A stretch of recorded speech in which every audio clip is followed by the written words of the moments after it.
Mel Chanco hindi napigilang umiyak sa pagpanaw ni Mike Enriquez.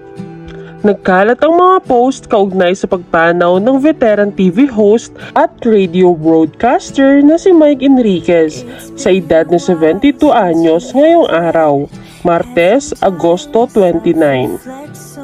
Ang ikinamatay ni Mike Enriquez ay cardiac arrest nitong hapon lamang.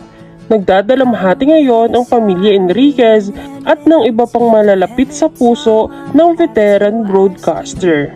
Hindi din napigilan ni Vicky Morales at Mel Chanco ang mapaiyak habang binabalita ang pagpanaw ng matagal nilang nakasamang si Mike. Miguel Castro Enriquez o mas kilala bilang Mike Enriquez ay isang mamahayag at tagapaghatid ng balita sa GMA Network. Siya ang isa sa mga nagbibigay ng balita sa 24 oras at ang host ng Investigador. Mas nakilala siya sa linya niyang hindi namin kayo tatantanan.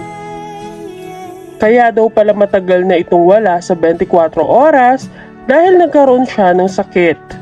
Ngunit ngayon ay tuluyan na nga siyang namaalam. Maraming salamat po sa serbisyo, Sir Mike. May your soul rest in peace. Never worked for me, now I don't really mind. There's nothing wrong with needing you. Anyone who wants to criticize isn't worth the time.